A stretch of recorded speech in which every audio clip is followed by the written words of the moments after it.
கர்த்தருடைய பரிசுத்த நாமத்திற்கு ஸ்தோத்திரம் உண்டாவதாக. இந்த பரிசுத்த ஓய்வு நாளின் காலை ஆராதனையை தேவன் நமக்கு ஆசீர்வதித்தரும்படியாக யாவரும் ஆண்டவரை நோக்கி நாம் பிரார்த்தனை செய்வோம். எவ்வண்ணமாக கர்த்தரே உம்மை வணங்குவேன், தெய்வீக ஈவை பரவே ஈடன்ன தாருவேன். அநேக காணிக்கைகளால் உம் கோபம் மாறுமோ,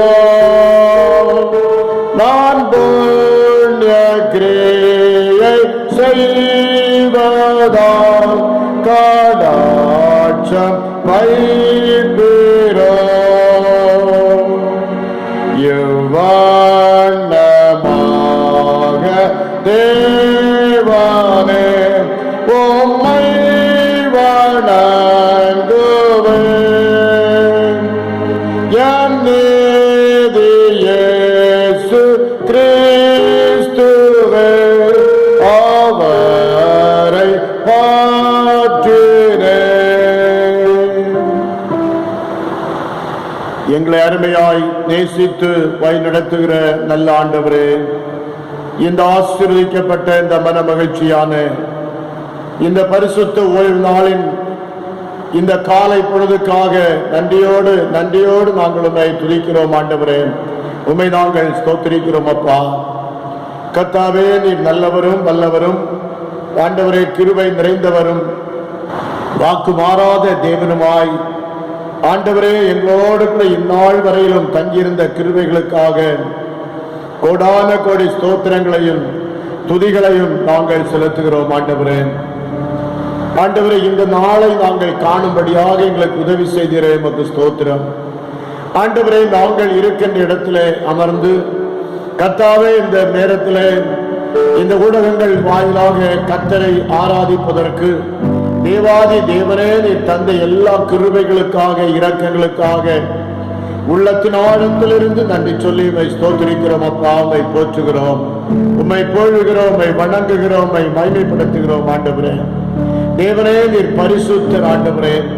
பரிசுத்த உள்ளத்தோடு நாங்கள் உம்மை தொழுது கொள்ளும்படியாக கர்த்தர் எங்களுக்கு கிருபை தந்தீரே, உமக்கு ஸ்தோத்திரம் அப்பா. உம்மை துதிக்கிறோம் ஆண்டவரே. சேனைகளின் கர்த்தர் பரிசுத்தர் பரிசுத்தர் பரிசுத்தர் என்று கேருபீன்களாலும் சேராபீன்களாலும் போற்றி புகழ்ந்து பாடப்பட்ட ஆண்டவர், பாடப்படுகின்ற ஆண்டவர்.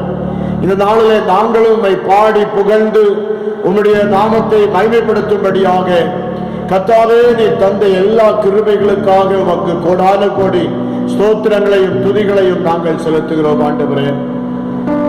கர்த்தாவே, இந்த நாளிலே நாங்கள் எங்களுக்கு வேண்டிய ஆவிக்குரிய மன்னாவை ஆண்டவரே கர்த்தருடைய சன்னிதானத்திலிருந்து நாங்கள் ஆண்டவரை பெற்றுக்கொள்வதற்கு ஆண்டவர் எங்களுக்கு ஒரு கிருபையை தேவனே நீ தந்ததற்காக உள்ளத்தின் ஆழத்திலிருந்து நன்றி சொல்லி உம்மை ஸ்தோத்திரிக்கிறோம்.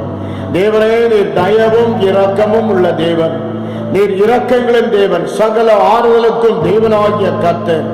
ஒருவேளை இந்த நாட்களில் ஆண்டவரே ஆலயத்திலே வந்து நாங்களுமே தொழுது கொள்ள முடியாதபடி ஆண்டவரே நாம் காணப்பட்டாலும் கர்த்தர் தாமே எங்களோடு கூட இருந்து எங்களுடைய ஒவ்வொரு இல்லங்களிலும் ஒரு திருச்சபையாக ஆண்டவரை நாங்கள் ஜெபிக்கும் போது கர்த்தர் மாற்றி எங்களை ஆசீர்வதிக்கப்படுவதற்காக உமக்கு ஸ்தோத்திரம் ஆண்டவரே. கர்த்தாவை ஆதி திருச்சபையிலே இருந்த அந்த விசுவாசம் ஆண்டவரே ஒவ்வொரு வீடுகளிலும் கூடி கர்த்தரை மகிமைப்படுத்தினார்கள் என்று சொல்லி பார்க்கிறோமே. அவுதமாய் ஆண்டவரே, நாங்களும் ஆண்டவரை எங்கள் இல்லங்களிலே கூடி கர்த்தரை மகிமைப்படுத்துவதற்கு உம்மை ஆராதிப்பதற்கு ஆண்டவர் எங்களுக்கு கிருபை தந்தீரே, உமக்கு கோடான கோடி நன்றியப்பா, கோடான கோடி நன்றி ஆண்டவரே.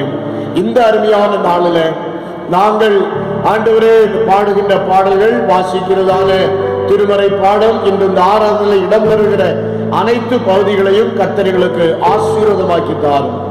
எங்களை தாழ்த்துகிறோம், பெருமையாக்குகிறோம். கர்த்தருடைய திருச்சமூகத்தில் எங்களை தாழ்த்தி அர்ப்பணிக்கிறோம் ஆண்டவரே.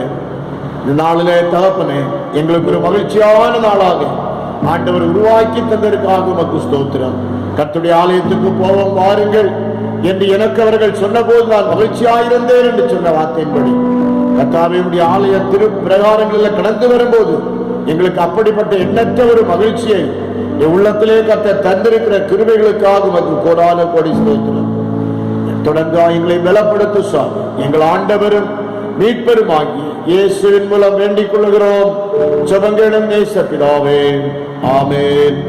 யாவரும் இணைந்து இயேசுவானவர் கற்றுத்தந்த ஜெபத்தை நாம் ஏறெடுப்போம்.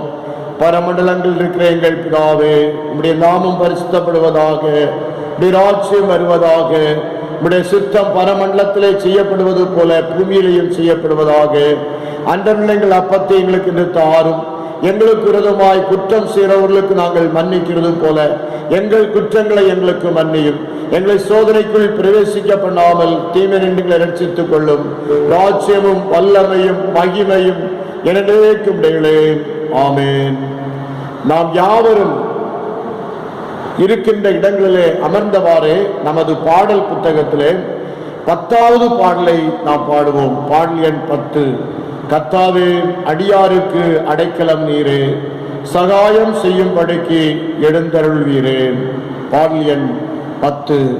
கர்த்தாவே, அடியாருக்கு அடைக்கலம் நீரே, சகாயம் செய்யும்படிக்கு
வாசிக்கப்பட வேண்டிய திருமறை பாடம் பிலிப்பியர்களின் நிருபம் 4ஆம் அதிகாரம் 1 முதல் 9 வசனங்கள் உடைய.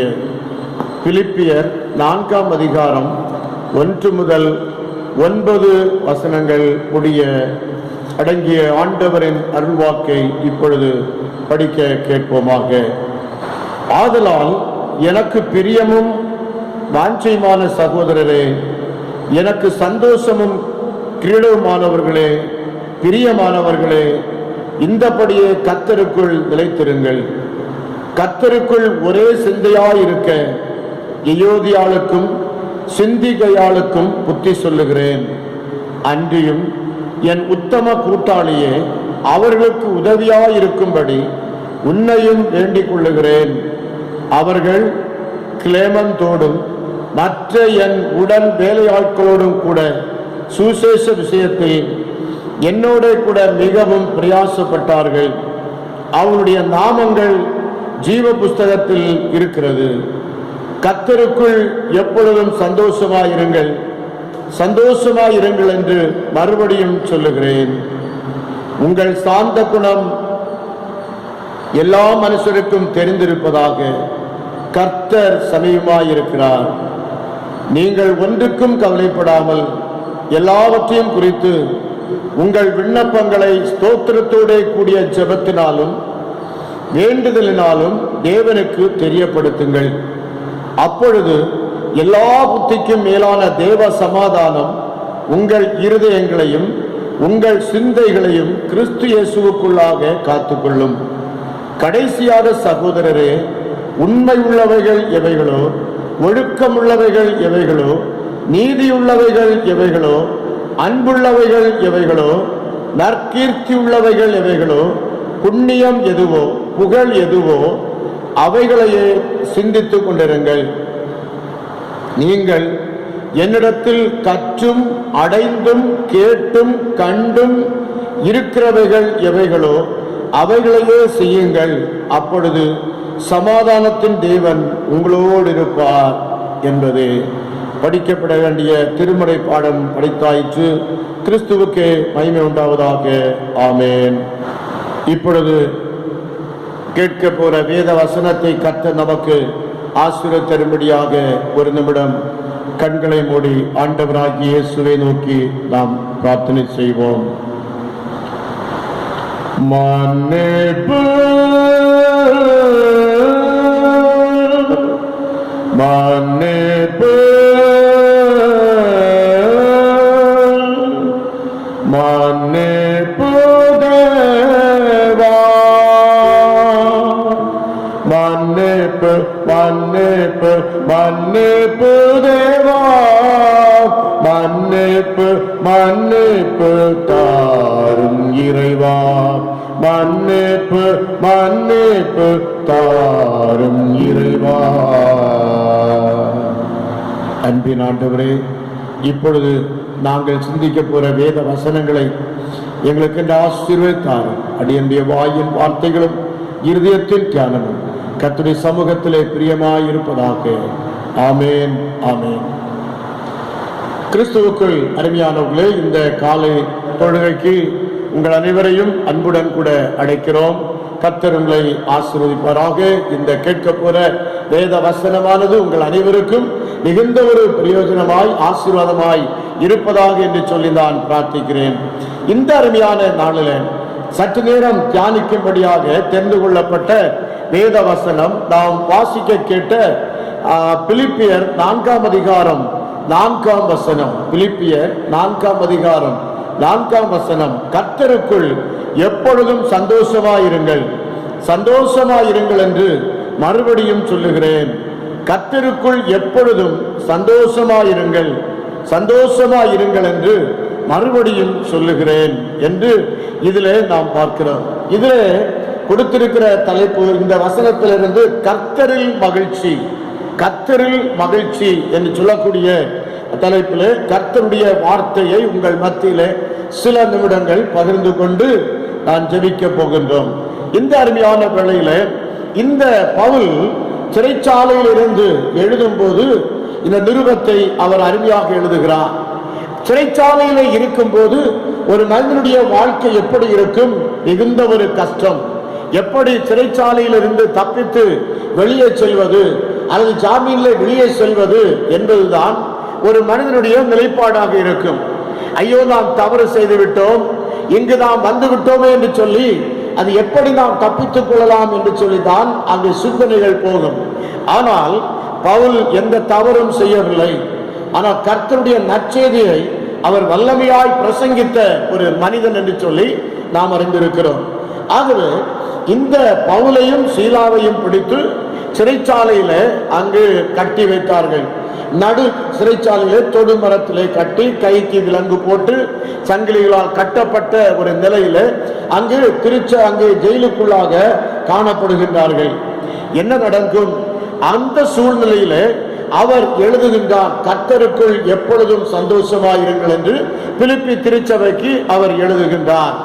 அன்பான கர்த்தருடைய பிள்ளைகளே, இந்த திருச்சபைக்கு ஏன் இந்த வார்த்தை எழுதுகின்றார் என்று சொல்லி ஒருவேளை நாம் சிந்திக்க கூடும். இந்த பிலிப்பியர் நிருபம் மையாகவே ஒரு சந்தோஷத்தின் நிருபம் அல்லது மனமகிழ்ச்சியின் நிருபம் என்று சொல்லி நாம் பார்க்கிறோம். இந்த சந்தோஷம் அல்லது மகிழ்ச்சி எப்படி ஒரு மனிதனுடைய வாழ்க்கையில கிடைக்கும் என்று சொல்லி நாம் சிந்திக்க போகிறோம். இன்றைக்கு மகிழ்ச்சியை பெற்றுக் கொள்வதற்கு மனிதன் பல உபாயங்களை அவன் தேடுகின்றான். இன்றைக்கு ஒருவேளை மனதில் சரியில்லை என்று சொன்னால் சில நேரங்களில் இன்றைக்கு டாஸ்மாக் கடையை திறந்து விட்டிருக்கின்றார்கள். ஆகவே நீங்கள் எப்படியாவது குடித்து எங்க அரசாங்கத்திற்கு ஒரு வருமானம் ஒரு பக்கம், ஆனால் குடும்பங்களுக்கு அழிவு. ஆனால் அந்த மனிதன் தள்ளாடி தள்ளாடி ஒருவேளை மற்றவருடைய பார்வையில எல்லாருக்கும் ஒரு தொந்தரவான ஒரு மனிதனாக காணப்படப்படுவான். ஆனால் இந்த சூழ்நிலையில பாருங்கள், அவன் எப்படி ஒரு குடும்பத்தில் ஒரு மகிழ்ச்சியை அல்லது ஒரு தனிப்பட்ட ஒரு மனிதன் மகிழ்ச்சியை பெற்றுக்கொள்ள முடியும் என்பது ஒரு கேள்விக்குறியாக இருக்கின்றது. அன்பான கர்த்தருடைய பிள்ளைகளே, இந்த மகிழ்ச்சி ஒரு மனிதனுக்குள்ளாக இருக்கின்றது. அந்த மனிதன் அந்த மகிழ்ச்சியை தேடி எங்கும் அலைய வேண்டிய அவசியம் இல்லை. அந்த கர்த்தருடைய வார்த்தை ஒரு மனிதனுக்குள்ளாக இருக்கும்போது அவனுக்குள்ளாக அந்த தேவனுடைய வசனத்தினால் உண்டாகக்கூடிய மகிழ்ச்சி அவனுடைய வாழ்க்கையில தானாகவே வந்து விடுகின்றது என்று சொல்லி நாம் அறிந்திருக்கிறோம். இந்த நிருபத்தில் பவுல் சொல்லும் போது பல விதங்களில் தான் பவுலடியார் மகிழ்ச்சியை பெற்றுக் கொண்டதாக இங்கு அவர் குறிப்பிடுகின்றார். உதாரணமாக வாசிக்கலாமா? இதே நிருபம், பிலிப்பியர் நிருபம் 1ஆம் அதிகாரம் 4ஆம் வசனம், நான் பண்ணுகிற ஒவ்வொரு விண்ணப்பத்திலும் உங்கள் அனைவருக்காகவும் எப்பொழுதும் சந்தோஷத்தோட விண்ணப்பம் பண்ணி என்று சொல்லி அவர் இங்கு எழுதுகிறார். அதற்கு மேலான வசனம், சுவிசேஷம் உங்களுக்கு அறிவிக்கப்பட்ட நாள் முதல் இதுவரைக்கும் நீங்கள் அதற்கு உடன்பட்டவர்களானபடியால் நான் பண்ணுகிற ஒவ்வொரு விண்ணப்பத்திலும் உங்கள் அனைவருக்காகவும் எப்பொழுதும் சந்தோஷத்தோடு விண்ணப்பம் பண்ணி என்று சொல்லுகிறார். அருமையானவர்களே, அப்போ விண்ணப்பம் பண்ணுவது அல்லது செவிப்பது, கர்த்தருடைய சமூகத்தில் செவிப்பது ஒரு மகிழ்ச்சியை தருகின்றதாக அவன் உணர்கின்றான். ஏன்னு சொன்னால் அவன் எப்போதும் சந்தோஷத்தோடு விண்ணப்பம் பண்ணக்கூடியவனாய் இருக்கின்றான். தூய பவுல் ஒருவேளை இருந்தாலும் சரி, இல்லாவிட்டாலும் சரி, குறைந்தாலும் சரி, குறைபடுத்தப்பட்டாலும் சரி, ஆனால் அவனுடைய வாழ்க்கையில அவன் எப்பொழுதும் கர்த்தருக்குள்ளாக சந்தோஷத்தோடு அவன் விண்ணப்பம் பண்ணக்கூடியவனாய் இருந்தான். யாருக்காக? அந்த திருச்சபையாருக்காக, அந்த மக்களுக்காக அவன் சந்தோஷத்தோடு அவன் விண்ணப்பம் பண்ணினான், அவன் செவித்தான் அல்லது இறைவேண்டல் ஏறெடுத்தான் என்று சொல்லி நாம் பார்க்கிறோம். அருமையானவர்களே, இந்த ஜெபம் அநேகருடைய வாழ்க்கையில இன்றைக்கு குறைந்து போய்விட்டது. ஆகவே ஆனால் சந்தோஷத்தை மனிதன் படிப்படியாக இழந்து விட்டான் என்று சொல்லி நாம் பார்க்கிறோம். ஜெபம் என்று சொன்னால் கிறிஸ்தவர்களின் மூச்சு என்று சொல்லி நாம் அறிந்திருக்கிறோம். அவர் ஜெபிக்காத ஒரு மனிதன், ஆண்டவரை நோக்கி வேதத்தை படித்து அவன் இறைவனை நோக்கி ஜெபிக்காத ஒரு மனிதன் மகிழ்ச்சியை பெற்றுக்கொள்ள முடியாது என்று சொல்லி நாம் அறிந்திருக்கிறோம். அருமையானவர்களே, அப்படின்னு சொன்னால் இந்த ஜெபம் மனிதனை மாற்றி விடுகிறது. மனிதனுடைய மூச்சு ஜெபம், அவனுடைய வாழ்வை இந்த ஜெபம் மாற்றி விடுகிறது. ஆனா சிலர் சொல்லுவாங்க, ஜெபம் பாவத்தை போக்கும். பாவம் ஒரு மனிதனுக்குள்ளாக இருக்கும் போது ஜெபத்தை போக்கும், அவனால் ஜெபிக்க முடியாது என்று சொல்லி நாம் அறிந்திருக்கிறோம். பாவம் ஒரு மனிதனை ஜெபிக்க விடவே விடாது என்று சொல்லி நாம் பார்க்கிறோம். எனக்கு அன்பானவர்களே, அந்த பவுலடியார் பார்க்கும்போது அப்போஸ்தலர் 16:22-24 அங்க தொழுமரத்திலே கட்டி வைத்திருக்கின்றார்கள். சிறைச்சாலைக்காரர்கள் அங்கு அதிகாரிகள் எல்லாம் காவல், பல இடங்களில் பல அடுக்கு காவல். ஆனாலும் எந்த நிறையாத நேரம் வருகிறது, வரும்போது மரண தண்டனை கூட எனக்கு நேரிடலாம் என்று சொல்லி அவன் எதிர்பார்த்து கொண்டிருக்கிறான். இவ்வாறான சூழ்நிலையிலே, இது இக்கட்டான சூழ்நிலையிலே அவன் ஜெபிப்பது எப்படி ஜெபிக்க முடியும்? ஆனால் பவுல் சொல்லுகிறார், உங்கள் அனைவருக்காகவும் நான் ஜெபிக்கிறேன். அந்த அப்ப ஜெபிப்பதில் அவன் ஒரு மகிழ்ச்சியை காண்கிறான். ஜெபிக்காவிட்டால் அவனுடைய உள்ள வாழ்க்கையில அவன் மகிழ்ச்சியை பெற்றுக் கொள்ள முடியாது. இந்த தொழு மரத்திலே கட்டி வைக்கப்பட்டு விலங்குகள் போடப்பட்டிருந்த அதே சூழ்நிலையிலே அவன் என்ன செய்கின்றான்? உங்கள் எல்லாருக்காகவும் ஜெபிக்கிறேன் அப்படி என்று சொல்லுகிறான். அப்போ இந்த அளவுல அவன் ஜெபிக்கும் போது அது உள்ளத்துல ஒரு நல்ல ஒரு சந்தோஷம் உண்டாகுவதை அவன் உணர்ந்து கொண்டான். அருமையானவர்களே, தனக்காக அல்ல, மற்றவர்களுக்காக ஜெபிக்கிற அந்த ஜெபத்துல, மற்றவர்களுக்காக ஏறெடுக்கின்ற அந்த விண்ணப்பத்துல அவன் நல்ல ஒரு மகிழ்ச்சியை பெற்றுக்கொண்டான், நல்ல ஒரு மகிழ்ச்சியை பெற்றுக்கொண்டான். இந்த கண்பானவர்களே, எப்படி ஜெபிக்க வேண்டும்? இன்றைக்கு மத்தேயு சுவிசேஷம் 6ஆம் அதிகாரத்தை எடுத்துக்கொள்ளும் போது 5ஆம் வசனத்திலிருந்து சில காரியங்களை ஆண்டவர் எப்படி ஜெபிக்க வேண்டும் என்பதை நமக்கு கற்றுக் கொடுக்கிறார். அன்றியும் ஜெபம் பண்ணும் போது மாயக்காரரை போல் இருக்க வேண்டாம், மனுஷர் காணும்படியாக அவர்கள் ஜெப ஆலயங்களிலும் வீதிகளின் சந்திகளிலும் நின்று ஜெபம் பண்ண விரும்புகிறார்கள். அவர்கள் தங்கள் பலனை அடைந்து தீர்ந்ததென்று மெய்யாகவே உங்களுக்கு சொல்லுகிறேன் என்று சொல்லி சிலர் நல்ல பப்ளிசிட்டி பண்ணி கொண்டு ஜெபிப்பார்கள். தொலைக்காட்சிகளில் நன்றாக தங்களை குறித்து பப்ளிசிட்டி பண்ணி கொண்டு ஜெபிக்கிறார்கள். ஆனால் அதுல ஒரு நன்மை இருக்கிறது, மற்றவர்களையும் ஜெயிப்பதற்கு தூண்டுகின்ற ஒரு காரியம், அங்கு நல்ல காரியம் இருக்கின்றது. அருமையானவர்களே, அப்படின்னு சொன்னால் இந்த இடத்துல நீ மாயக்காரரை போல் இருக்க வேண்டாம், மனுஷர் காணும்படியாக நீ ஆலயங்களிலே ஜெப ஆலயங்களிலே வீதிகளிலே நின்று ஜெபிக்க வேண்டாம் என்று சொல்லி ஆண்டவர் இயேசு இங்கு சொல்லுகிறார். எப்படி ஜெபிக்க வேண்டுமா? உன் அறை வீட்டுக்குள் பிரவேசித்து அவர் கதவை சாத்தி கொண்டு அந்தரங்கத்தில் இருக்கிற உன் பிதாவை நோக்கி நீ ஜெபம் பண்ணு, அப்பொழுது அவர் வெளியரங்கமாய் உனக்கு பலன் அளிப்பார். இது எப்படி இந்த பலனை, இந்த ஆசீர்வாதத்தை இவன் பெற்றுக்கொண்டான் என்று சொல்லி ஒருவேளை மற்றவர்கள் பார்க்கும்போது என்ன செய்வார்கள்? அப்போ இது உண்மையாகவே இவன் ஜெபிக்கின்ற ஒரு மனிதன், கர்த்தரிடத்திலிருந்து ஜெபிக்கின்ற காரியத்தை பெற்றுக்கொண்டான் என்று சொல்லி அவர்கள் கட்டாயம் உன்னை காண்பார்கள். ஆம், அஞ்ஞானிகளைப் போல சிலர் வீண் வார்த்தைகளை அனுப்புவார்கள். நீங்கள் அப்படி செய்ய வேண்டாம். அதிக வசனிப்பினால் தங்கள் ஜெபம் கேட்கப்படும் என்று நினைக்கிறார்கள். அவர்களைப் போல நீங்கள் செய்யாதிருங்கள். உங்கள் பிதாவை நோக்கி வேண்டிக் கொள்வதற்கு முன்னமே உங்களுக்கு இன்னொரு தேவை என்று அவர் அறிந்திருக்கிறார். எப்படி ஜெபிக்கணும்னு சொல்லி ஆண்டவர் சீடர்களுக்கு கீழே வரக்கூடிய வசனங்களில் அவர் அருமையாக கற்றுக் கொடுக்கின்றார். எனக்கு அன்பான கர்த்தருடைய பிள்ளைகளே, இந்த நாளில் நாம் ஜெபிக்கும் போது ஒரு அளவில்லாத ஒரு சந்தோஷம், மற்றவர்களுக்காக நாம் விண்ணப்பம் பண்ணும் போது அந்த சந்தோஷத்தை நாம் நிறைவாய் பெற்றுக் கொள்கின்றோம். இன்றைக்கு நாம் ஜெபிக்கின்றோமா? நம்முடைய அறை வீடுகளை பூட்டிக் கொண்டு, இந்த அறை கதவை பூட்டிக் கொண்டு நாம் நம்முடைய வீடுகளிலேயும் அல்லது திருச்சபையிலோ வந்து நாம் ஜெபிக்கக்கூடியவர்களாக இருக்கின்றோமா? தற்பொழுது லாக்டவுன், அந்த ஒரு வைரஸின் நிமித்தமாக உலகமெங்கும் அது மக்களை அச்சுறுத்தி கொண்டிருக்கிறபடினாலே இன்றைக்கு லாக்டவுன் என்று சொல்லி அரசாங்கம் அறிவித்திருக்கின்றது பல மாதங்களாக. என்ன செய்வது? நாம் வீடுகளிலே நாம் நமக்கு கொடுக்கப்பட்டிருக்கிற அநேக நேரங்களில் ஆண்டவருடைய வேதத்தை படிப்பதும் இன்னும் நாம் ஜெபிப்பதற்கும் நாம் செலவிடக்கூடியவர்களாக இருக்கின்றோமா? திருச்சபைகளுக்காக ஜெபிக்கின்றோமா? மற்றவர்களுக்காக ஜெபிக்கின்றோமா? நிச்சயமாகவே மற்றவர்களுக்காக ஜெபிப்பதில் பவுல் மிகுந்த ஒரு சந்தோஷத்தை அவன் பெற்றுக் கொள்ளுகின்றான்.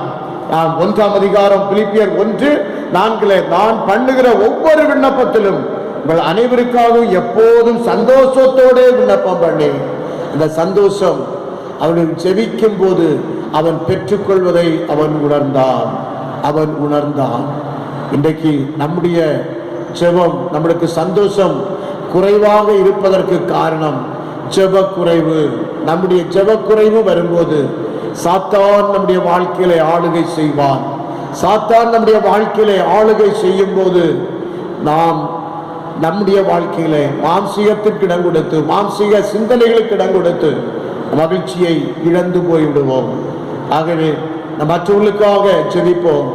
ஜெபித்து நாம் அளவில்லாத சந்தோஷத்தை பெற்றுக்கொள்வோம். அந்த ஆகவே தான் பவுல் சொல்லுகிறார், கர்த்தருக்குள் எப்பொழுதும் சந்தோஷமாயிருங்கள், சந்தோஷமாயிருங்கள் என்று மறுபடியும் உங்களுக்கு சொல்லுகிறேன் என்று சொல்லி அவர் அருமையாக அங்கு சுட்டி காட்டுகின்றார். இரண்டாவது, இந்த சந்தோஷம் எப்படி கிடைக்கிறது வாசிக்கலாமா?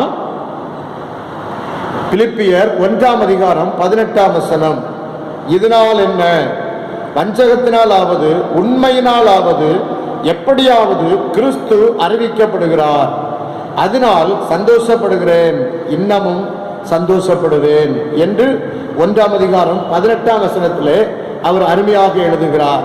அப்போ சுவிசேஷத்திற்கு அறிவிக்கும் போது இன்றைக்கு அந்த மகிழ்ச்சி நமக்கு கிடைக்கிறது.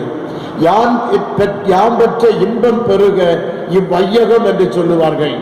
இந்த நான் பெற்ற ஆசீர்வாதத்தை இந்த வையகமும் உலகமும் பெற்றுக்கொள்ள வேண்டும் என்பதுதான் நீதியாக இருக்கின்றது. நான் மற்றும் மகிழ்ச்சியாய் வாழ்ந்தால் போதாது, அந்த மகிழ்ச்சியை மற்றவர்களும் பெற்றுக்கொள்ள வேண்டும் என்பது கடவுளுடைய விருப்பமாக இருக்கின்றது. ஆகவே தான் ஆண்டவர் என்ன செய்கின்றார் என்று சொன்னால், சிலர் வஞ்சகத்தினாலே என்ன செய்வாராம், சுவிசேஷத்தை பிரசங்கிப்பார்கள். ஒரு சபை வளருவதை பார்த்தால் இன்னொருவருக்கு என்ன செய்ய வேண்டும், அங்கு சந்தோஷப்பட வேண்டும், மன சந்தோஷப்பட வேண்டும். ஆம், அதனால் பொறாமைப்படுவது அல்ல. ஆனால் பிலிப்பி திருச்சபையில பவுல் எழுதும் போது 18 இதனால் என்ன, பஞ்சகத்தினாலாவது உண்மையினாலாவது எப்படியாவது கிறிஸ்து அறிவிக்கப்படுகிறார், இதனால் சந்தோஷப்படுகிறேன், இன்னமும் சந்தோஷப்படுவேன். அவருடைய நோக்கமெல்லாம் கிறிஸ்து அறிவிக்கப்பட வேண்டும், கிறிஸ்து அறிவிக்கப்பட வேண்டும். ஒரு சபை அல்லது ஒரு ஊழியம் வளருகிறது என்று சொன்னால் நாம் மகிழ்ச்சி அடைய வேண்டும். அதை பார்த்து எரிச்சல் அடைவதல்ல, பொறாமை கொள்வது அல்ல.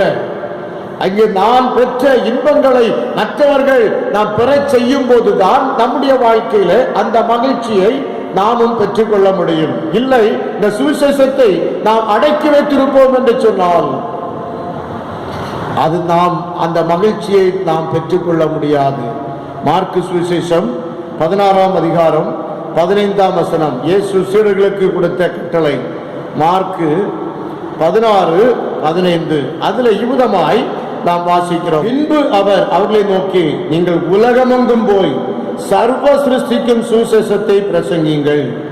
சர்வ சிருஷ்டிக்கும் அப்படின்னு சொன்னா மனிதர்களுக்கு மாத்திரம் அல்ல, சர்வ சிருஷ்டிக்கும் சுவிசேஷத்தை பிரசங்கம் பண்ணுங்கள். ஏன்னு சொன்னா நாம் அந்த ரோமர் நிருபத்திலே வாசிக்கும் போது கடந்த நாட்களில் சிந்தித்தோம், இந்த சகல சிருஷ்டியும் ஏகமாய் தவித்து பிரசவ வேதனை படுகிறது, அது விடுதலைக்காக ஏங்கி தவித்துக் கொண்டிருக்கிறது என்று சொல்லி நாம் பல வாரங்களுக்கு முன்பாக நாம் தியானித்திருக்கின்றோம். அப்படின்னு சொன்னால் சகல சிருஷ்டிக்கும் சர்வ சிருஷ்டிக்கும் சுவிசேஷம் அறிவிக்கப்பட வேண்டும், அவர்களுக்கு மீட்பு வேண்டும், அவர்களுக்கு ரட்சிப்பு வேண்டும் என்பது தேவனுடைய விருப்பம். ஆகவே தான் இந்த இடத்துல கடவுள் சீடர்களுக்கு கட்டளை கொடுக்கும் போது சர்வ சிருஷ்டிக்கும் சுவிசேஷத்தை பிரசங்கியுங்கள், சர்வ சிருஷ்டிக்கும். அப்போஸ்தலர் 1:8 வாசிப்போமானால் நாம் எல்லாருக்கும் மனப்பாடமாக தெரிந்த வசனம். ஒருவேளை நீங்கள் இந்த வசனத்தை நான் இப்பொழுது ரெஃபரன்ஸை சொல்வதற்கு முன்பதாகவே உங்களுடைய உள்ளத்தில் இந்த வசனத்தை நீங்கள் கொண்டு வந்து நிறுத்தி இருப்பீர்கள். அந்த அப்போஸ்தலர்களுடைய கீ வெர்ஸ் என்று சொல்லுவார்கள். அந்த வசனம் தான், பரிசுத்த ஆவி உங்களிடத்தில் வரும்போது நீங்கள் பலனடைந்து எருசலேமிலும் யூதேயா முழுவதிலும் சமாரியாவிலும் பூமியின் கடைசி பரியந்தமும் எனக்கு சாட்சிகளாய் இருப்பீர்கள் என்றார். இல்லையா அருமையானவர்களே, கடைசி பரியந்தமும் எனக்கு சாட்சிகளாய் இருப்பீர்கள். அப்போ ஆண்டவர் உயிர்த்தெழுந்தார், அவர் நமக்கு அந்த பரிசுத்த ஆவியானவரை நமக்கு பொழிந்திருக்கின்றார் என்பதற்கு நாம் சாட்சிகளாய் இருக்க வேண்டும். ஆண்டவருடைய உயிர்த்தெழுதலுக்கு நாம் சாட்சிகளாய் இருக்க வேண்டும் என்று சொல்லி இங்கு சொல்லப்பட்டிருக்கிறது. இன்றைக்கு அநேகர் சுவிசேஷத்தை சொல்வதற்கு பயப்படுவார்கள்.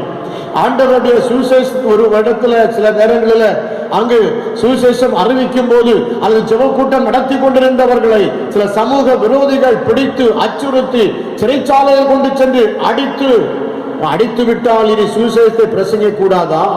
கட்டாயம் பிரசங்கிக்க வேண்டும். பவுல் பல துன்பங்களை அவன் பெற்றுக்கொண்டான், துன்பங்களை அனுபவித்தான், ஆண்டவருக்காக துன்பங்களை அனுபவித்தான். ஆனால் இன்றைக்கு அவன் சுவிசேஷத்தை அவன் இடைவிடாமல் பிரசங்க பண்ணிக்கொண்டே இருந்தான். பிரசங்கம் பண்ணிக்கொண்டே இருந்தான் என்று சொல்லி ஆண்டவருடைய வார்த்தை நமக்கு சொல்லுகிறது. விசுவாசிகள் சுவிசேஷம் அறிவிப்பதனாலே என்ன பிரயோஜனம் என்று சொல்லி நாம் ஒருவேளை சிந்திக்கலாம். அங்கு இந்த கட்டளை யாருக்கு என்று சொன்னால் போதகர்களுக்கு அல்ல, போதகர்களுக்கு மாத்திரம் அல்ல, எல்லா ஆண்டவரை ஏற்றுக்கொண்ட எல்லா இறை மக்களுக்கும் இந்த கட்டளையாக இருக்கின்றது. ஆனால் இன்றைக்கு இதை யாரும் தங்கள் மனதிலே அநேகர் வைப்பதில்லை. இன்றைக்கு ஆனால் ஏன் சொன்னால் தேவனுடைய ராஜ்யம் இந்த உலகத்திலே பரவுவதற்கு இந்த சுவிசேஷத்தை அறிவிக்க வேண்டும். மக்கள் வாழ்வு சீர்படுவதற்கு, அங்கு மூட நம்பிக்கை விட்டு பாவங்களை விட்டு விலகுவதற்கு இந்த சுவிசேஷம் அறிவிக்கப்பட வேண்டும். மனிதனுடைய வாழ்க்கையிலே பாவம் குறையும் போது அவருடைய வாழ்க்கை சீர்பெறுவதற்கு வருகின்றது, அவருடைய வாழ்க்கை தெளிவடைகின்றது என்று சொல்லி நாம் அறிந்திருக்கின்றோம். குற்றங்கள் குறைகின்றது. இன்னைக்கு அநேக குற்றங்கள் ஏற்படுகின்றது. அங்கு பாருங்கள், பெண்கள் சுதந்திரமில்லை, தனியாக நடந்து செல்ல முடியவில்லை, அவர்கள் அணிந்திருக்கின்ற அணிகலன்களை எடுத்துக்கொண்டு ஓடிவிடுகிறார்கள். காரணம் ரட்சிப்பு இல்லை. காரணம் அவர்களுக்கு சுவிசேஷம் அறிவிக்கப்படவில்லை. அவன் சுவிசேஷம் அறிவித்திருந்தால் கூட அவனுக்கு உண்மையான ரட்சிப்பின் அனுபவம் அவனுக்கு இல்லாதபடினாலே இப்படிப்பட்ட களவு செய்கின்ற ஒரு சிந்தனை அவனுக்குள்ளாக வருகின்றது. எனக்கு அன்பானவர்களே, அன்பான தேவ பிள்ளைகளே, இன்றைக்கு நாம் குற்றங்கள் குறைய வேண்டும். குறையும் போது இந்த காவல்துறை நமக்கு அவருடைய வேலையும் குறைகின்றது. அவர்களும் நமக்கு அவருடைய சமுதாயத்தில் அவருடைய செயல்பாடுகளும் குறைகின்றது என்று சொல்லி நாம் அறிந்திருக்கிறோம். யாக்கோபின் நிருபம் 5ஆம் அதிகாரம் 20ஆம் வசனத்தை நான் வாசிக்கிறேன். யாக்கோபு 5:20. இதிலே வாசிக்கும் போது, தப்பிப்போன மார்க்கத்தினின்று பாவியை திருப்புகிறவன் ஒரு ஆத்துமாவை மரணத்தினின்று ரட்சித்து திரளான பாவங்களை மூடுவான் என்று அறிய கடவன். தப்பிப்போன மார்க்கத்தினின்று பாவியை திருப்புகிறவன் ஒரு ஆத்துமாவை மரணத்தினின்று ரட்சித்து திரளான பாவங்களை மூடுவான் என்று அறிய கடவன். ஆகவே என் அன்பான கர்த்தருடைய பிள்ளைகளே, இன்றைக்கு நாம் மற்றவர்களுக்கு சுவிசேஷத்தை சொல்லி அவர்கள் தவறான வழியிலே செல்லும் போது இந்த சுவிசேஷம் அவர்களுக்குள்ளே அவர்களை எச்சரிக்கும், அவர்களை சரியான பாதைக்கு அது திருப்பி நடத்தும் என்று சொல்லி நாம் அறிந்திருக்கின்றோம். எப்பொழுது என்று சொன்னால் சுவிசேஷம் அறிவிக்கப்படும் போது. இன்றைக்கு அதே போலத்தான் எபேசியர் 2ஆம் அதிகாரம் 13-14 ஆகிய வசனங்கள், முன்னே தூரமாயிருந்த நீங்கள் இப்பொழுது கிறிஸ்து இயேசுவுக்குள் கிறிஸ்துவின் இரத்தத்தினாலே சமீபமானீர்கள். எப்படியெனில் அவரே நம்முடைய சமாதான காணராகி இருதிறத்தாரையும் ஒன்றாக்கி பகையாக நின்ற பிரிவினையாக நடுச்சுவரை தகர்த்து என்று சொல்லி பார்க்கிறோம். அப்போ இரண்டு சாராருக்கும் இடையில அப்போ இருந்த நடுச்சுவரை தகர்த்தார். பாவம் என்கின்ற அந்த சுவரை அவர் தகர்த்தறிந்தார் என்று சொல்லி நாம் அறிந்திருக்கின்றோம். இன்றைக்கு நம்மிடத்துல அந்த ஆண்டவருக்கும் நமக்கும் இடையில நாம் சந்தோஷத்தை நாம் பெற்றுக்கொள்ள முடியாதபடி நம்முடைய பாவங்கள் நமக்கு பிரிவினை சுவராக, தடுப்பு சுவராக ஒருவேளை இருக்கக்கூடும். அப்படின்னு சொன்னால், நம் பாவம் நம்மிடத்தில் இருக்கும்போது அந்த பாவம் நம்மை நற்செய்தியை அறிவிக்க நம்மை விடவே விடாது என்று சொல்லி நாம் பார்க்கிறோம். ஆண்டவர் இந்த பிரிவினை சுவரை அவர் தகர்த்தறிந்தார் என்று சொல்லி நாம் அறிந்திருக்கிறோம். பிரிவினை சுவரை அவர் தகர்த்தறிந்தார். அங்கு என்ன ஏற்படுகிறது என்று சொன்னால், அங்கு மாபெரும் சந்தோஷம் அவர்களுக்குள்ளாக அந்த சுவர் தகர்த்தறியப்படும் போது அவர்கள் பெற்றுக் கொள்ளுகின்றார்கள். அப்ப அந்த சந்தோஷத்தினாலே நற்செய்தி அறிவிக்கப்படும் போது அநேகரை பாவத்திலிருந்து நாம் திருப்ப முடியும். ஒரு பாவியை அழிவு நின்று நாம் திருப்ப முடியும், அழிவின் பாதையிலிருந்து நாம் ரட்சிக்க முடியும் என்று சொல்லி பார்க்கிறோம். அந்த பாவி என்ன செய்வானாம்? ஒரு மாபெரும் சந்தோஷத்தை அவன் பெற்றுக் கொள்ளுவான். எனக்கு அன்பான தேவ பிள்ளைகளே, இன்னைக்கு நானும் அந்த ரட்சிக்கப்பட்ட ஆரம்ப காலகட்டத்தில் ஆண்டவர் எனக்குள்ளாக ஒரு மகிழ்ச்சியை கொடுத்தார், எனக்குள்ளாக ஒரு மிகுந்த ஒரு மகிழ்ச்சியை கொடுத்தார். என்னுடைய உள்ளத்தில் அருமையான ஒரு பாடலையும் அவர் உள்ளத்திலே தந்தார். ஆனால் அது பழைய ஒரு கீர்த்தனை பாடல் தான். அந்த பாடலை அந்த காலங்களில் நான் சில அடிக்கடி பாடிக்கொண்டிருப்பதுண்டு. ஒரு சரணத்தை அதிலே பாடுகிறேன். என்ன ஆனந்தம், என்ன ஆனந்தம் சொல்லக்கூடாது, என்ன என்ன ஆனந்தம், என்ன என்ன ஆனந்தம் சொல்ல கூடாது. மன்னன் கிறிஸ்து பாவத்தை எல்லாம் மன்னித்து விட்டாரே. மன்னன் கிறிஸ்து பாவத்தை எல்லாம் மன்னித்து விட்டாரே. இந்த பாடலை நான் மகிழ்ச்சியோடு உள்ளத்திலே மகிழ்ச்சியை நான் நிறைந்து பாடுவது உண்டு. ஏசாயா 59ஆம் அதிகாரம் 2ஆம் வசனம் சொல்லுகிறது, உங்கள் அக்கிரமங்களே உங்களுக்கும் உங்கள் தேவனுக்கும் நடுவாக பிரிவினை உண்டாக்குகிறது. உங்கள் பாவங்களே அவர் உங்களுக்கு செவிகூடாதபடிக்கு அவருடைய முகத்தை உங்களுக்கு மறைக்கிறது என்று சொல்லி பார்க்கிறோம். அருமையானவர்களே, அக்கிரமங்கள் அக்கிரமங்கள் என்ன செய்கிறது? தேவனுக்கும் நமக்கும் பிரிவினை உண்டாக்குகிறது. அப்போ அடுத்து பாவங்கள் தேவன் நமக்கு செவி கொடுக்க விடாதபடி, அவர் நம்முடைய முகத்தை நாம் பார்க்க முடியாதபடி, அது பாவம் அவருடைய முகத்தை நாம் காணாதபடி நம்முடைய முகத்தை மறைத்து விடுகின்றது. இதெல்லாம் காணப்படுகிறது. அப்படி இருக்கும்போது நாம் மகிழ்ச்சியை நாம் பெற்றுக்கொள்ள முடியாது. இந்த சுவிசேஷம் அறிவிக்கும் போது அநேகர் பாருங்கள் இந்த மகிழ்ச்சியை அங்கு பெற்றுக்கொள்ள வருகின்றார்கள் என்று சொல்லி நாம் பார்க்கிறோம். அடிக்கப்பட்டும் கை கால்களை தொடு மரத்திலே சிறையிலே கட்டி வைக்கப்பட்டும் இருக்கிற பவுலும் சீராவும் அங்கு கடவுள் அவர்களுக்கு சிறை கதவை திறக்கின்றார். சிறை கதவை திறக்கின்றான். அங்கு பார்க்கும்போது அவன் உடனே உயிர் தப்பி பிழைக்க வேண்டும் என்று ஓடவில்லை. என்ன செய்தான்? அந்த சந்தோஷத்தை அனுபவித்தான். ஒப்பற்ற மீட்பை அந்த சிறைச்சாலை அதிகாரிகளுக்கு சொல்லுகின்றார்கள்.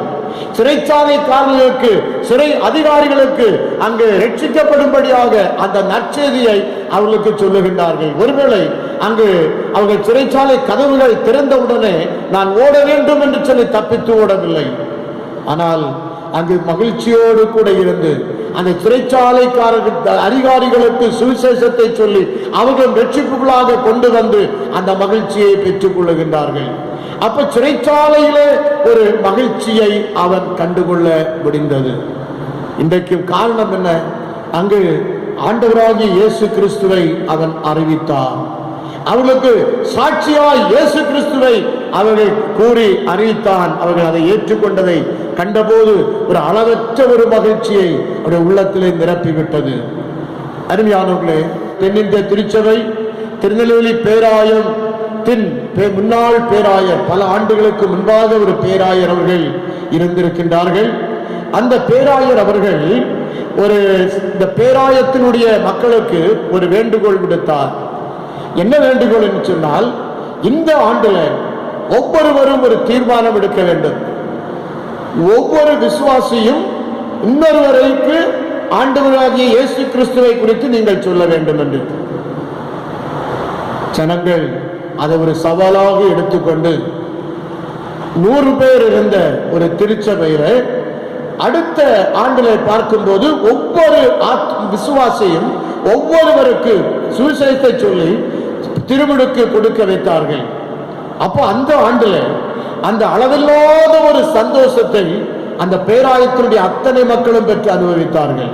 காரணம் என்ன? நான் சுவிசேஷத்தை சொல்லி திருச்சபையிலே கொண்டு வந்து சேர்த்த ஆத்துமா இன்றைக்கு ஆண்டவராகிய இயேசு கிறிஸ்துவின் ரட்சிப்பின் வழியை தேர்ந்தெடுத்திருக்கிறார்களே என்று சொல்லி ஒரு அளவற்ற ஒரு மகிழ்ச்சி அவர்கள் அந்த ஆண்டிலே பெற்றுக் கொண்டார்கள். 4 குஷ்டரோகிகள், அதே போல பார்க்கிறோம் 2 ராஜாக்கள் 7ஆம் அதிகாரம் 9ஆம் வசனம். 4 குஷ்டரோகிகள் நற்செய்தி அறிவித்ததினாலே ஒரு தேசம் பிழைக்கின்றது. இதெல்லாம் நாம் பார்க்கும்போது பாருங்கள், அவர்களும் ஆனந்த சந்தோஷம் அடைகின்றார்கள். இன்னைக்கு நற்செய்தி அறிவிப்பதற்கு நாம் எந்த ஒரு நிலையில இருக்கின்றோம்? நற்செய்தி அறிவிப்பது நம்முடைய நோக்கமாக இருக்கிறதா? இல்லை என்று சொன்னால் நாம் என்ன நோக்கத்தை நம்முடைய உள்ளத்தில் வைத்திருக்கிறோம்? என்ன சிந்தனையை நம்முடைய உள்ளத்தில் வைத்திருக்கிறோம்? பவுல் சொல்லுகிறார், சுவிசேஷத்தை பிரசங்கியாவிட்டால் எனக்கு ஐயோ என்று சொல்லி. அப்ப சுவிசேஷத்தை பிரசங்கிப்பது அவனுக்கு ஒரு நல்ல ஒரு மகிழ்ச்சியை பெற்றுக் கொண்டது. கர்த்தருக்குள் எப்பொழுதும் சந்தோஷமாயிருங்கள். அதுதான் இந்த வசனத்தை அவர் மீண்டும் மீண்டுமாக சுட்டி காட்டுகிறார். கடைசியாக பிலிப்பியர் 1ஆம் அதிகாரம் 26ஆம் வசனம். உங்கள் விசுவாசத்தின் வர்த்தனைக்காகவும் சந்தோஷத்துக்காகவும் நான் பிழைத்து உங்கள் அனைவரோடும் கூட இருப்பேன் என்று அறிந்திருக்கிறேன். பவுல் இதிலே அவர் சொல்லுகிறார், விசுவாசத்தின் வர்த்தனைக்காகவும் சந்தோஷத்துக்காகவும் நான் பிழைத்து உங்கள் அனைவரோடும் கூட இருப்பேன் என்று அறிந்திருக்கிறேன். அப்போ அவருடைய வாழ்க்கையில ஒரு நம்பிக்கை இருக்கிறது, ஒரு விசுவாசம் இருக்கிறது. உங்கள் அனைவரோடும் கூட நான் இருப்பேன் என்று சொல்லி, நான் கிறிஸ்து இயேசுவுக்குள் நம்புகிறேன் என்று சொல்லி அவன் விசுவாசிக்கின்றான். உங்கள் விசுவாசத்தின் வர்த்தனைக்காகவும் என்று சொல்லி சொல்லுகிறார். அப்போ விசுவாசத்தின் வர்த்தனைக்காகவும் சந்தோஷத்திற்காகவும் அவன் என்ன செய்கின்றான்? அவன் உடையவனாக காணப்படுகின்றான். உங்கள் அனைவரோடும் கூட நான் இருப்பேன் என்று சொல்லி அவன் விசுவாசிக்கின்றான். அவ பாருங்கள், உலகில் பாடுகள் உபத்திரவங்கள் எல்லாம் உண்டு என்பதை நாம் எல்லாரும் அறிந்திருக்கின்றோம். ஆண்டவராகி இயேசுவை ஏற்றுக்கொண்ட உடனே நம்முடைய வாழ்க்கையில கஷ்டம் இல்லை, பாடு இல்லை, துன்பங்கள் இல்லை, உபத்திரவங்கள் இல்லை என்று சொல்லி எல்லாம் ஒருவேளை நாம் நினைக்கக்கூடும். யோவான் சுவிசேஷம் 14ஆம் அதிகாரம் 1ஆம் வசனத்தில் கடவுள் சொல்லும் போது, அங்க உபத்திரவத்தின் மத்தியிலும் நீங்கள் இயேசுவிடத்தில் விசுவாசமாயிருங்கள், விசுவாசமாயிருக்க ஆண்டவர் விரும்புகின்றார்.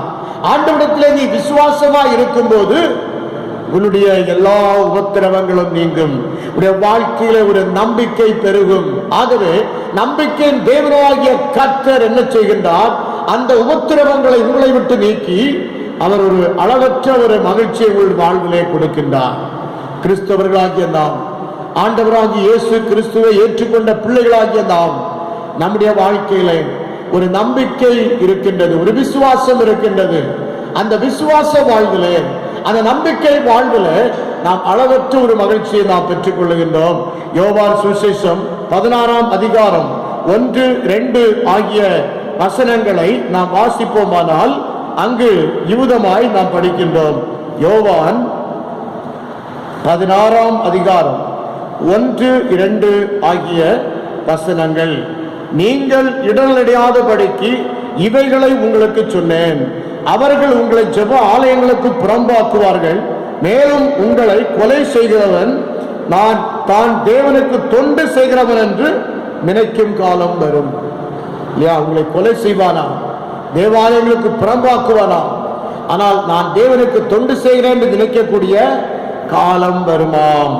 அருமையானவர்களே, அப்படின்னு சொன்னா இந்த இடத்துல பாருங்கள், ஆண்டவராகிய இயேசு கிறிஸ்துவை தெய்வமாக கொண்டிருக்கிற பிள்ளைகளுக்கு உபத்திரவம் இல்லை, துன்பங்கள் இல்லை, பாடுகள் இல்லை என்பது அல்ல. அங்கு உபத்திரவம் உண்டு. ஒரு மனிதனுக்கு சத்துரு அவன் வீட்டாரே என்று கர்த்தர் சொன்னார். இந்த திருச்சபைக்கு உள்ளே இருந்தும் சில சத்துருக்களாக எழும்புவார்கள் என்று கர்த்தர் சொல்லுகிறார். இயேசுவோடு கூட இருந்த எல்லோரும் உண்மையான சீடர்கள் அல்ல. அவர்களுக்குள்ளும் பணாசை கொண்டவன், பிசாசுரால் பிடிச்சு தூண்டப்பட்டவன், இவளெல்லாம் அங்கு இருந்தார்கள். அங்க என்ன செய்தாங்க?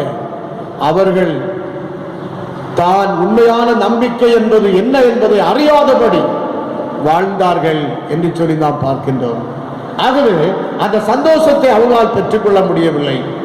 எபிரேயருக்கு நிருபம் 12ஆம் அதிகாரம் 2ஆம் வசனத்திலே வாசிப்போமானால், ஆண்டவராய் இயேசு கிறிஸ்து அவர் தமக்கு முன் வைத்த சந்தோஷத்தின் பொருட்டு அவமானத்தை எண்ணாமல் பாடுகளை சகித்தார் என்று சொல்லி விசுவாசத்திலே வாசிக்கிறோம். தமக்கு முன் ஒரு சந்தோஷம் என்று வைத்துக் கொண்டு இருக்கின்றது, எனக்கு முன் ஒரு கிரீடம் என்று சொல்லி எனக்காக காத்து கொண்டிருக்கிறது. ஆகவே அவமானத்தை எண்ணாமல் சிலுவையை சகித்தார் என்று சொல்லப்படுகிறது.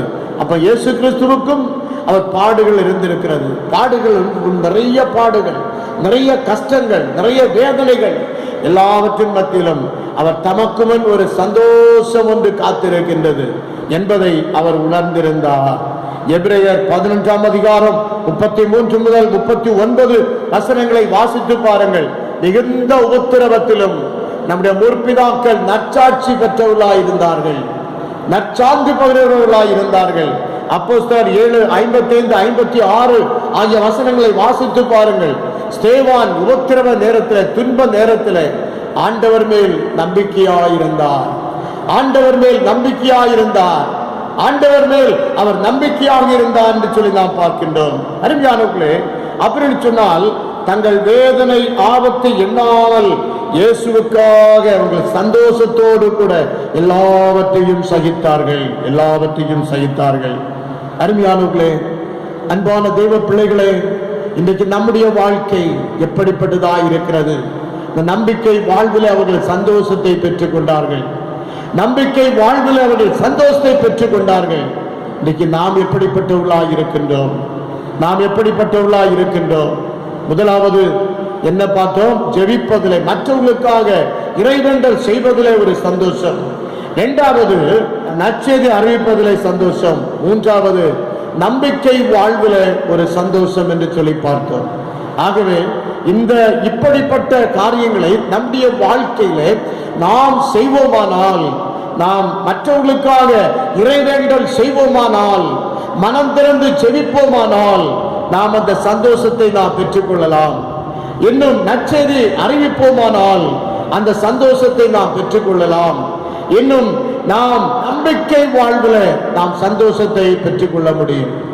ஆகவேதான் இதையெல்லாம் அனுபவித்துதான் பவுல் அங்கு சொன்னார், கர்த்தருக்குள் எப்பொழுதும் சந்தோஷமாயிருங்கள் என்று மறுபடியும் உங்களுக்கு சொல்லுகிறேன் என்று சொல்லி, நாம் இந்த சந்தோஷத்தை பெற்றுக் கொண்டிருக்கிறோமா? இந்த சந்தோஷத்தை பூரணமாய் நாம் பெற்றுக்கொள்ள வேண்டும் என்று சொன்னால் நம்மை முற்றிலுமாய் கடவுளுக்கு அர்ப்பணிப்போம். இந்த பிலிப்பியர் நிருபத்தை நாம் எடுத்துக்கொள்ளும் போது இதுல கிறிஸ்துவுக்குள் என்று சொல்லக்கூடிய வார்த்தையை பவுல் 15 முறை அங்கு பயன்படுத்துகின்றார். அந்த வார்த்தையை கிறிஸ்துவுக்குள் என்று சொல்லி, அருமையானவர்கள், அப்படின்னு சொன்னா ஆண்டவருக்குள்ளாக இருக்கின்ற ஒரு அனுபவம் இல்லையா? அது நமக்கு இருக்கும்போது நாம் மற்றவர்களுக்காக வேண்டுதல் செய்வோம், நாம் சுவிசேஷத்தை அறிவிப்போம், அதனால் வரக்கூடிய மகிழ்ச்சியை கண்டடைவோம், நம்பிக்கை வாழ்வுடையவர்களாய் இருப்போம், அதனால் நாம் மகிழ்ச்சியை கண்டடைவோம். இப்படி கிறிஸ்துவுக்குள்ளாக இருப்போம். நாம் ஆண்டவரிடத்திலிருந்து வரக்கூடிய மகிழ்ச்சியை எப்பொழுதும் பெற்று அனுபவிப்போம். மீண்டுமாய் பிலிப்பியர் 4:4 வாசிக்கிறேன். கர்த்தருக்குள் எப்பொழுதும் சந்தோஷமாயிருங்கள் என்று மறுபடியும் உங்களுக்கு சொல்லுகிறேன் என்பதே தேவன் தாமே இந்த திருவசனங்களின்படி நம் ஒவ்வொருவரும் ஒவ்வொரு நேரத்திலும் மகிழ்ச்சி அளவில்லாமல் பெற்றுக்கொள்ள, சந்தோஷத்தை அளவில்லாமல் பெற்றுக்கொள்ள கடவுள் நமக்கு அருள் புரிவாராக. ஆமேன், ஆமேன். கிறிஸ்துவுக்குள் பிரியமானவர்களே, ஆண்டவராகிய இயேசுவின் திருநாமத்திலே உங்கள் அனைவரையும் வாழ்த்துகிறேன். நீங்கள் எந்த நிலைமையில இருப்பீர்கள் என்று சொல்லி எங்களுக்கு தெரியாது. ஆனாலும் ஏதாவது அசௌகரியங்களோ அல்லது ஏதாவது உங்களுக்கு ஜெப குறிப்புகளோ உங்களுக்கு இருக்குமானால் நீங்கள் சபை போதகரை தொலைபேசி மூலமாக தொடர்பு கொண்டு எல்லா காரியத்தையும் தெரியப்படுத்தி நீங்கள் ஜெபிக்கலாம் என்பதையும் உங்களுக்கு நினைவூட்ட விரும்புகின்றேன். கர்த்தர் உங்களை ஆசீர்வதிப்பாராக. இப்பொழுது நாம் யாவரும் இணைந்து நம்முடைய பாடல் புத்தகத்திலே 267வது பாடலை நாம் பாடுவோம். பாடல் எண் 267. மகிழ்வோம் தினமக மகிழ்வோம் என்ற பாடலை நாம் பாடுவோம். மகிழ்வோம் தினமக மகிழ்வோம், இயேசுராஜ்யம் சொந்தமாயினார். இந்த பாதாளத்தின் சொந்தக்காரரவர், எந்த நீளத்தின் சொந்தமானார். இந்த பாதாளத்தின் சொந்தக்காரரவர், எந்த நீளத்தின் சொந்தமானார். ஆனந்தமே பரமானந்தமே, இது மாபெரும் பாக்கியமே. ஆனந்தமே பரமானந்தமே, இது மாபெரும் பாக்கியமே. இந்த பாதாளத்தின் சொந்தக்காரரவர், எந்த நீளத்தின் சொந்தமானார். இந்த பாதாளத்தின் சொந்தக்காரரவர், எந்த நீளத்தின் சொந்தமானார். சின்னம் சிறு வயதில் என்னை குறித்து விட்டார், தூரம் போயினும் கண்டு கொண்டார். சின்னம் சிறு வயதில்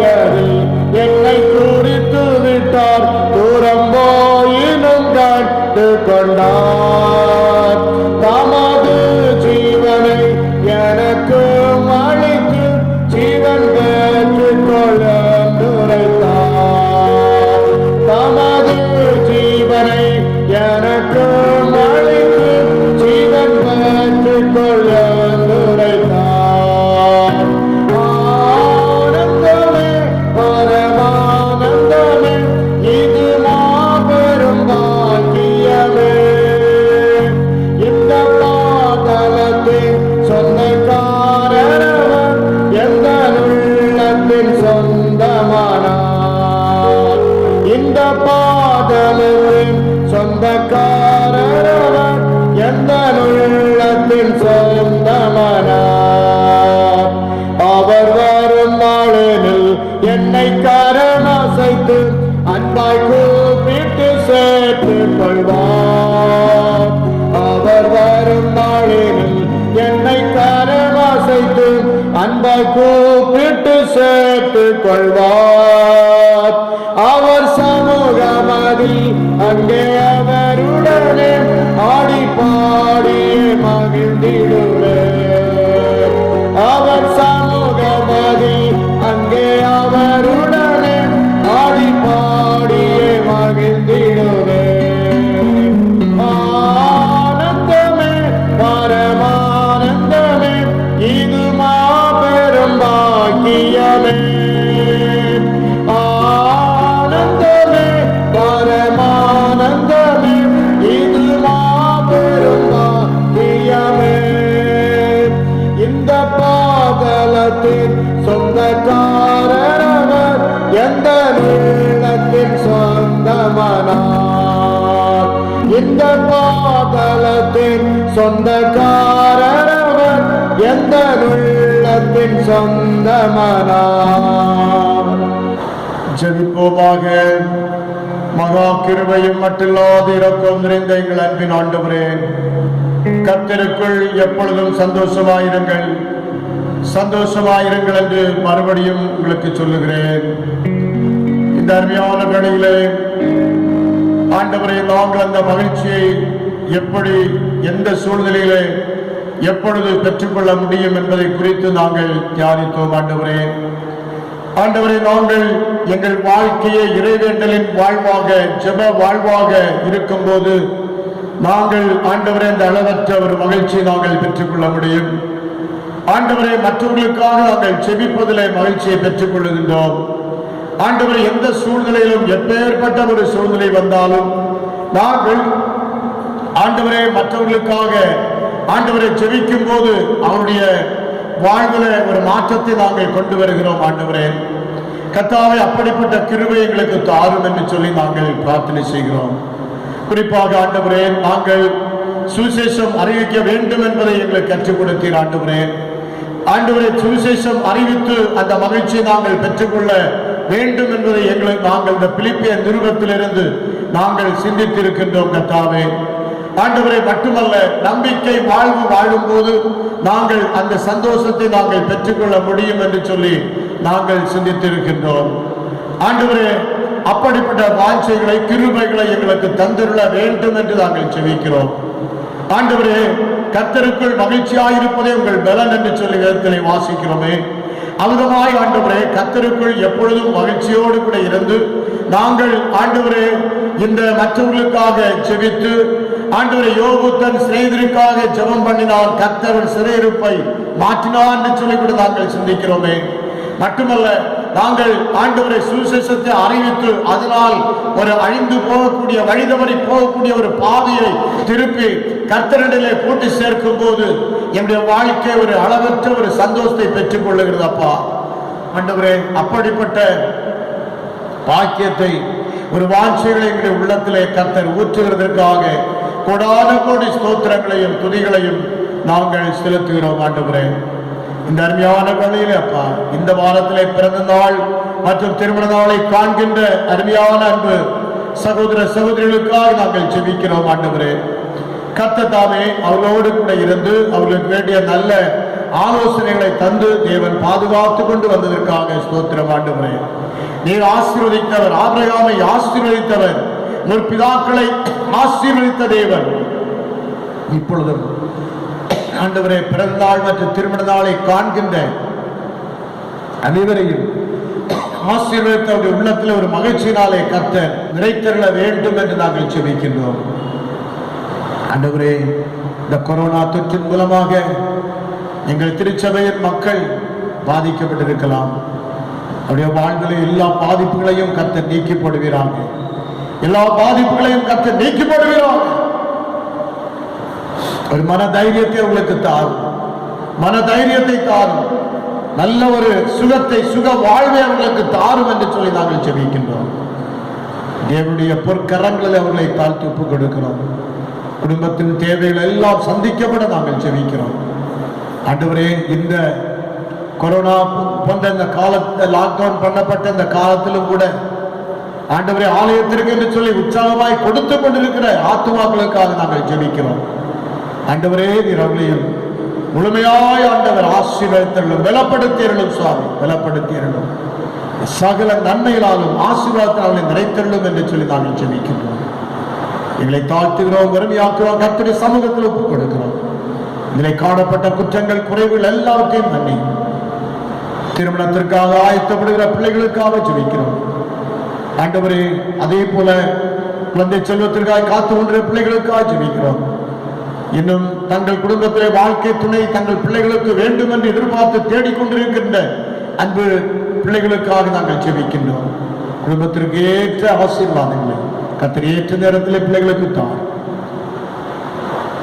துதிக்கணமாய் உமக்கே நாங்கள் செலுத்துகிறோம். எங்கள் ஆண்டவரும் மீட்பரும் ஆகிய இயேசுவின் மூலம் வேண்டிக் கொள்ளுகிறோம். ஜெபங்களும் நேச பிதாவே, ஆமென். ஆசீர்வாதம் நமது கர்த்தராகிய இயேசு கிறிஸ்துவின் கிருபையும் பிதாவாகிய தேவனுடைய அன்பும் பரிசுத்த ஆவியானவருடைய ஆசீர்வாதமும் நம் அனைவரோடும் இன்றும் என்றும் சதா காலங்களிலும் கிறிஸ்துவின் வருகை பரியந்தமும் நிலைத்திருப்பதாக.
என் ஆத்துமாவே கர்த்தரை ஸ்தோத்திரி, அவர் செய்த சகல உபகாரங்களையும் மறவாதே.